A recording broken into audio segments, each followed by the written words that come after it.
प्रिय विद्यार्थियों, पिछले क्लास में हम लोगों ने हिंदी गद्य साहित्य की गौण विधा के अंतर्गत चार पांच गौण विधाओं का अध्ययन कर लिया है, जिसमें आत्मकथा और जीवन वृत्ति, संस्मरण, यात्रा वृत्ति, रेखाचित्र, ये सब हो चुके हैं। आज हम लोग रिपोर्टाज, जो कि गौण विधा है हिंदी साहित्य की, इसका अध्ययन करते हैं। आइए, रिपोर्टाज होता क्या है। रिपोर्टाज फ्रांसीसी शब्द है। हिंदी में रिपोर्टाज के जनक शिवदान सिंह चौहान को माना जाता है। रिपोर्टाज शब्द फ्रांसीसी है। इसके लिए जैसे देखिए, हमारे इंग्लिश में शब्द प्रयोग होता है रिपोर्ट, और इसका जो अभ्रंश हम लोग बोली रपट लिखाना है, या जो पत्रकार लोग रिपोर्ट तैयार करते हैं, तो रिपोर्ट का एक और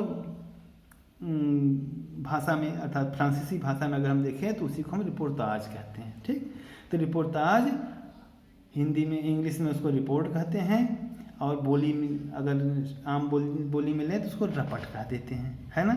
तो एक तरीके से पत्रकारिता का शब्द होगा रिपोर्ट। ठीक, हिंदी में रिपोर्टाज के जनक कौन माने जाते हैं? शिवदान सिंह चौहान माने जाते हैं। सुमित्रानंद पंत द्वारा संपादित रूपाभ पत्रिका में, रूपाभ पत्रिका किसके द्वारा संपादित हुआ था? सुमित्रानंद पंत के द्वारा। ठीक, 1938 में। और दिसंबर 1938 में लक्ष्मीपुरा नाम से एक रिपोर्टाज, लक्ष्मीपुरा के नाम से रिपोर्टाज प्रकाशित हुआ इसी पत्रिका में, जो कि शिवदान सिंह चौहान की थी। तो इसी से शिवदान सिंह चौहान को रिपोर्टाज का जनक माना जाता है। ठीक, अब आइए देखते हैं अंग्रेजी का रिपोर्ट शब्द। देखिए, अंग्रेजी का रिपोर्ट शब्द रिपोर्टाज का पर्याय माना जाता है। रिपोर्ट सामान्य रूप से पत्रकार द्वारा तैयार की जाती है। हमने आपको अभी बताया, रिपोर्ट सामान्यतया पत्रकार द्वारा तैयार की जाती है। यही कार्य जब सौंदर्य चेता साहित्यकार, जब कोई सौंदर्य चेता साहित्यकार इसका वर्णन करना चाहता है, इसका वर्णन करता है, तो उसके द्वारा विशिष्टताओं से युक्त होकर के वही घटना, वही रिपोर्ट क्या हो जाती है? रिपोर्टाज कहलाती है। ठीक, जब कोई साहित्यकार किसी घटना का विशिष्टताओं से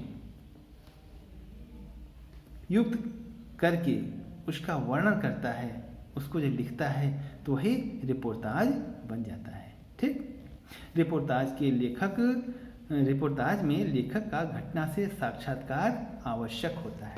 रिपोर्टाज में जैसे देखिए, रिपोर्ट कहीं लिखना है तो जब हम उस घटना को देखे रहेंगे तब अच्छे ढंग से उसका वर्णन कर सकते हैं, है ना। जैसे पत्रकार होता है, जब वो कहीं रिपोर्ट तैयार करना होता है तो वह उस घटना स्थल तक जाता है और तब उसके बाद उसका रिपोर्ट तैयार करता है, और उसको टीवी के माध्यम से, समाचार पत्रों के माध्यम से वो सब तैयार करके उसको जन तक पहुंचाने का कार्य करता है। ठीक, इस प्रकार से रिपोर्टाज अर्थात रिपोर्ट अर्थात इसका वर्णन करना, विशिष्टताओं से युक्त जब साहित्यिक रचना का वर्णन एक रिपोर्ट के रूप में साहित्यकार करता है तो वही रिपोर्टाज कहलाता है। आइए हम देखते हैं प्रमुख लेखक और रिपोर्टाज। शिवदान सिंह चौहान 1938 में इनका रिपोर्टाज प्रकाशित हुआ लक्ष्मीपुरा नाम से, रूपाभ पत्रिका में। ठीक, रामगिर राघव तूफानों के बीच, प्रकाश चंद्र गुप्त का बंगाल का अकाल, देखिए पूछा जाता है, इंपॉर्टेंट है। बंगाल का अकाल किसका रिपोर्टाज है? प्रकाश चंद्र गुप्त का। उपन्यासक पहाड़ों में प्रेममयी संगीत, रामनारायण उपाध्याय गरीब और अमीर, धर्मवीर भारती युद्ध यात्रा, कन्हैयालाल मिश्र प्रभाकर, देखिए पूछा जाता है, क्षण बोले कण मुस्कुराए, क्षण बोले कण मुस्कुराए, शमशेर बहादुर सिंह प्लाट का मोर्चा, फलेश्वर नाथ रेणु एकलव्य के नोट्स, विवेकी राय, देखिए विवेकी राय का भी पूछा जाता है, जुलूस रुका है, बाढ़ बाढ़ बाढ़, संबोधन का चिन्ह है, बाढ़ बाढ़ बाढ़। ठीक, डॉक्टर भगवत शरण उपाध्याय खून के छींटे, राम कुमार वर्मा का रिपोर्टाज है पेरिस के नोट्स, एकलव्य के नोट्स फलेश्वर नाथ रेणु का है, और पेरिस के नोट्स राम कुमार वर्मा का। इस प्रकार से रिपोर्टाज हम लोगों ने संक्षेप में पढ़ा। ठीक, अब आइए हम लोग पढ़ते हैं रिपोर्टाज हो गया ना। अब आप पढ़ते हैं डायरी। डायरी भी एक गौण विधा है जो कि हिंदी साहित्य को जन जन तक पहुंचाने का और जन जन को प्रेरित करने का कार्य करता है। हिंदी के विकास में इसकी एक महत्वपूर्ण भूमिका रही है। आइए हम लोग देखते हैं डायरी। डायरी यूँ तो किसी व्यक्ति की नितांत व्यक्तिगत संपत्ति होती है ना। डायरी किसी का डायरी कोई न तो छूता है और न तो कोई छूने देता है। यह व्यक्तिगत संपत्ति होती है। यह उस समय और अधिक मूल्यवान हो जाती है जब डायरी का लिखने वाला कोई लोक प्रख्यात व्यक्ति हो। अगर वो प्रसिद्ध व्यक्ति हो तो उसकी डायरी बहुत ही महत्वपूर्ण हो जाती है। डायरी अंग्रेजी का शब्द है जो लैटिन भाषा के डायस से बना है, डायस से बना है, और यह डायस शब्द संस्कृत के दिवस का समानार्थक है। इसका सामान्य अर्थ दैनिकी रोजनामचा से है। इसमें लेखक के मानसिक उधेड़बुन का प्रमाणिक एवं निश्चल प्रकाशन होता है। डायरी में निजी विचारों, भावों, अनुभूतियों को मूर्त रूप दिया जाता है। डायरी में बिना कुछ छिपाए हुए आदमी अपनी बातों को, क्या चीज़ उसमें हमको करना है, क्या हमने किया है, किस दिन ये सब घटना हुई है मेरे द्वारा, या क्या हमने किसी को कुछ कह दिया है, या हमको किसी ने क्या कहा है, ये सब लेन देन, बातचीत, ये सब चीज़ें उसमें स्वच्छंद रूप से मुक्त विचार उसमें व्यक्त करता है। ठीक, उसमें किसी प्रकार का छद्म नहीं रहता है। हिंदी में डायरी लेखन का जो प्रारंभ है वह 1930 के आसपास माना जाता है। नरदेव शास्त्री वेदतीर्थ को प्रथम हिंदी डायरी लेखक माना जाता है। किसको? नरदेव शास्त्री वेदतीर्थ को प्रथम डायरी लेखक माना जाता है। याद कर लीजिए, पूछा जाता है प्रथम डायरी लेखक का नाम बताइए। तो अब आइए हम लोग देखते हैं लेखक और डायरी। नरदेव शास्त्री वेदतीर्थ की जो डायरी है, नरदेव शास्त्री वेदतीर्थ की जेल डायरी, श्री राम शर्मा सेवाग्राम की डायरी, घनश्याम दास बिरला की डायरी के पन्ने, धीरेन्द्र वर्मा, ये भी देखिए पूछा जाता है। मेरी कॉलेज डायरी 1954 में लिखा गया। सुंदरलाल त्रिपाठी दैनंदिनी, सियाराम शरण गुप्त दैनिकी नाम से इनकी है डायरी।